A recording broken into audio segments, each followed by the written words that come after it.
Hello, in this video I want to give a little introduction to voice dialogue as it can be applied in the work of Zen coaching. Zen coaching is basically an approach to coaching where we focus a lot on the inner experience and finding the yes. And the inner experience, especially the bodily sensations, the emotions, the feelings. And the key question we use is what is happening in you right now? Or if we work with ourselves, what is happening in me right now? So it's stopping, it's noticing, it's taking a breath. Okay, where am I? Where am I now? Through the question, what's happening in me right now? What's happening right now? And what's happening in my body right now? And then the follow-up question is, can I allow it? Is there a yes to it? Now, in this question, there's no trying, no effort, no trying to allow, no trying to accept. Just this question, checking, is there allowance? Am I in a yes or am I in a no? Is there a yes or a no to my experience? And what we often find is, especially with difficult emotion, but also with exalted states, we have a resistance. We don't want to feel it. Now, that always has roots in childhood. Childhood conditioning that made us believe certain feelings are dangerous, are scary, are not allowed, need to be avoided in order for us to be safe and loved and belong with the adults in the world, be accepted. So when we check what's happening now, stopping, noticing, can I allow it? And then we notice, no, there is a resistance. Then we check, can I allow? Is there an okayness with having this resistance? Is there a yes to the no? And if we see, yeah, I can allow the resistance to be there, to exist, then something lets go. I found my yes, and something lets go. Let go is a happening. It's not something I do, and it happens as I discover where is my yes, where is my allowance. And the deeper aspect of this is to realize that allowance, the capacity to allow, is our true nature. Consciousness, being, presence, essence, spirit, call it what you want, who we are as presence, is this quality of allowance, including everything, with a yes. This is our nature, to be in allowance.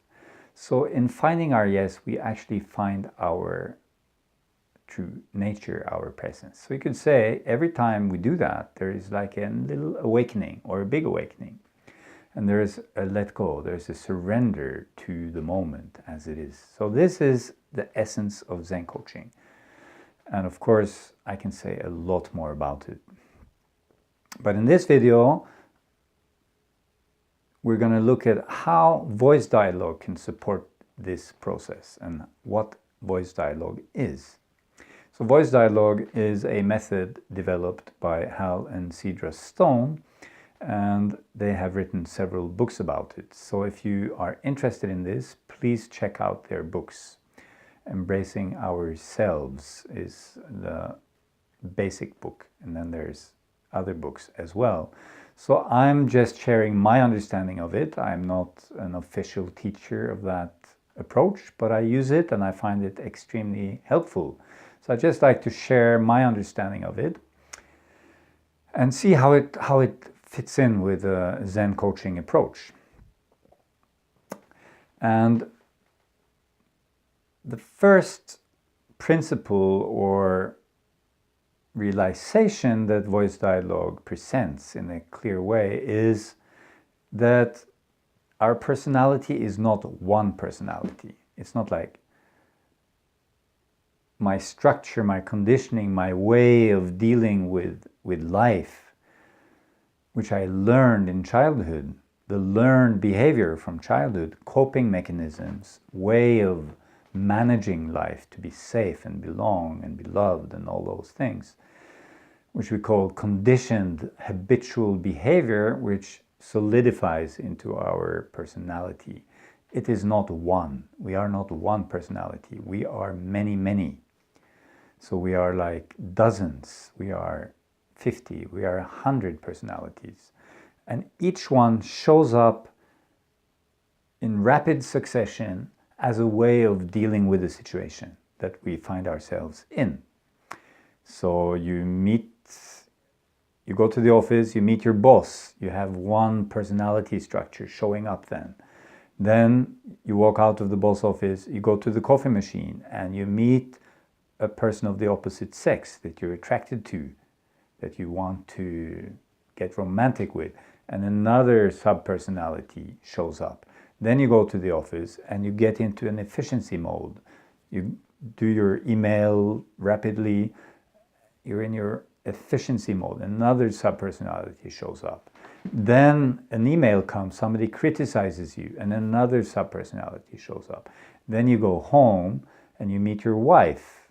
Depending on what the state of your relationship is in that moment, when you meet her, another subpersonality shows up. And then you meet your kids, and then your mother calls, and so on and so forth. And these subpersonalities are like human beings, complete with their own emotions, their own thoughts, their own patterns, their own way of dealing with people.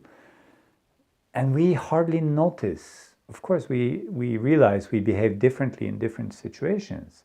But most of us, we haven't explored how much each of these are actually like a full human being, a persona, a person, with habits, body posture, feelings, thoughts, ideas, beliefs, attitudes, etc.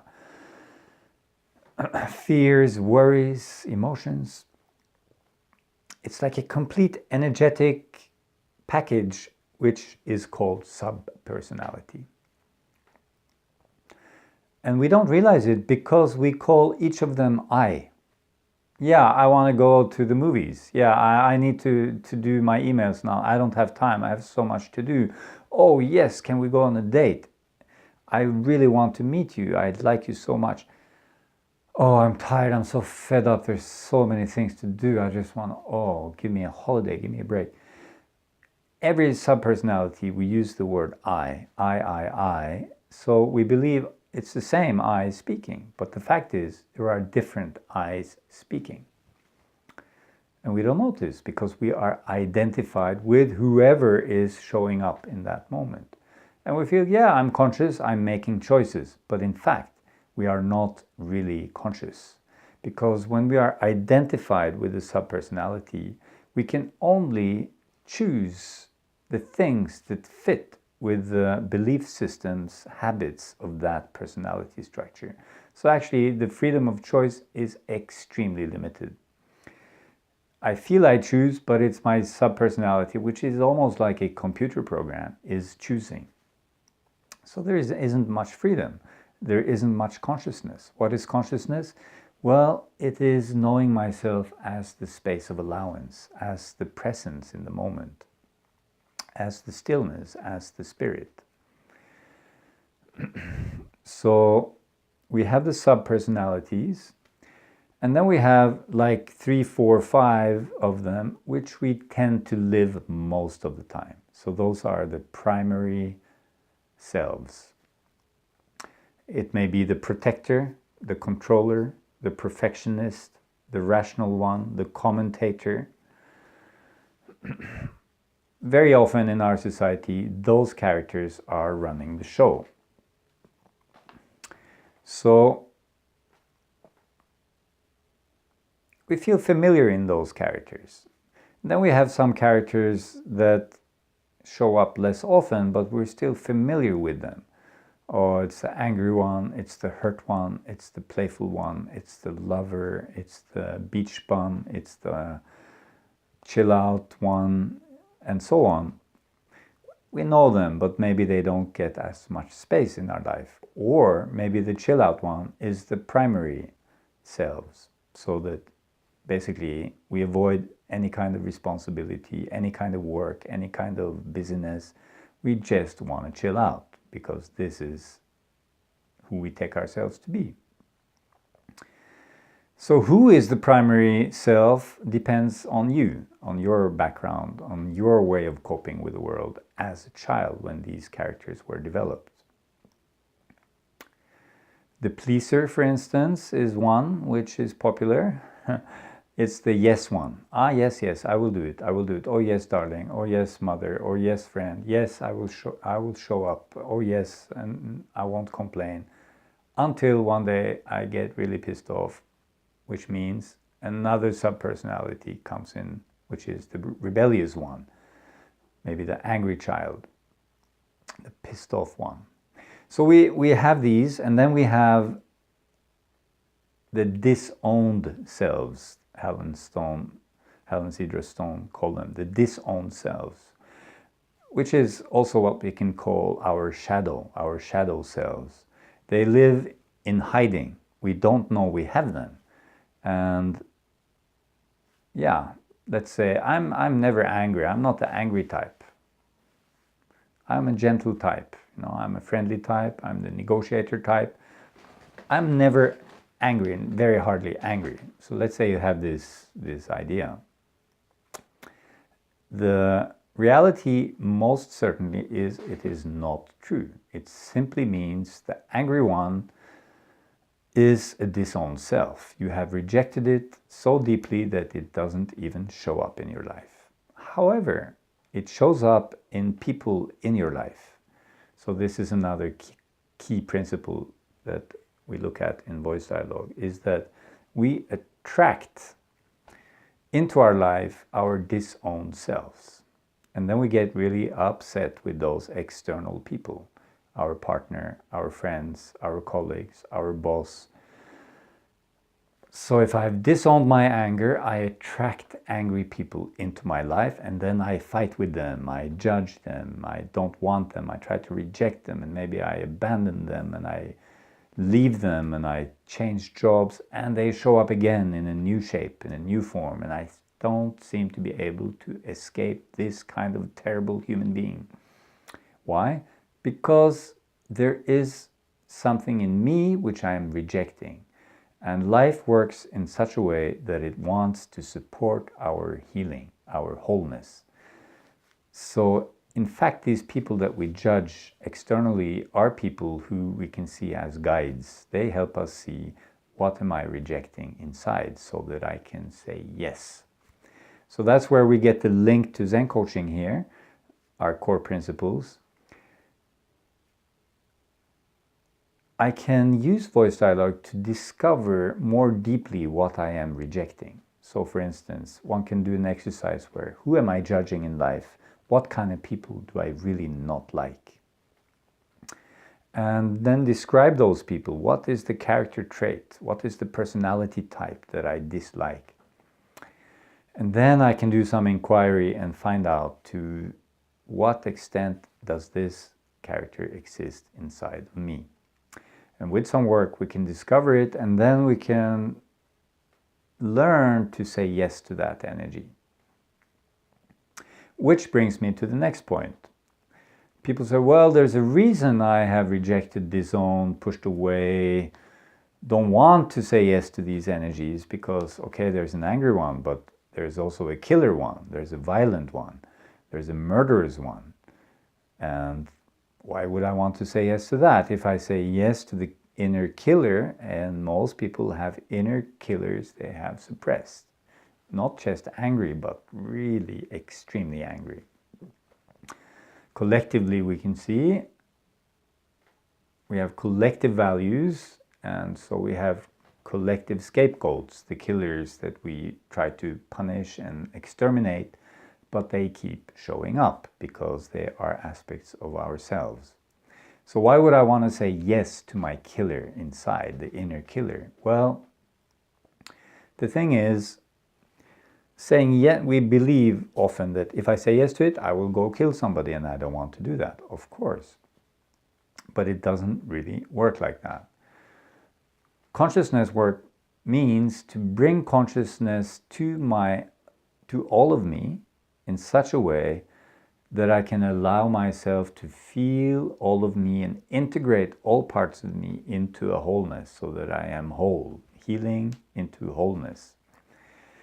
And when I embrace also the shadow aspects, the killer, the hurt one, the sad one, the don't give a shit one, the rebellious one, the not so responsible one, etc., the sexual one, the wild one, the horny one.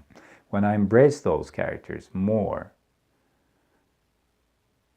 it doesn't mean I will live them out. What happens instead is when I reject them, they start getting lived out in sneaky ways or in secret. And I'm sure you can recognize that in yourself and others. Those sneaky ways and those hidden secret ways where stuff is lived out that you feel, it's not me, and especially nobody must know that this is in me. So in fact, by rejecting, suppressing, we start living it out more, and by bringing it into consciousness, allowing, we become more able to contain it and not live it out. There's another aspect to this, which is suppressed energies get distorted. The longer they are suppressed, the more they get distorted, they get twisted. So killer, the inner killer, is actually natural anger suppressed and then cooking for years, decades, until it becomes a killer energy. So they get distorted, they get violent, they get demonic. And of course, we get more and more afraid of them. So the voice dialogue method is a safe way to gradually bring these parts out without any forcing, without any pushing. And how does it work? Well, the basic approach is you have a facilitator. So let's say I have a friend who talks to me, a voice dialogue facilitator friend, and we start talking about some aspect of life, maybe a difficult aspect. And as I talk about it, my friend can notice the energy is shifting. I'm happy in one moment, I'm sad in the next, and I'm angry in the third. And then each of these parts, we represent them with a chair or a pillow.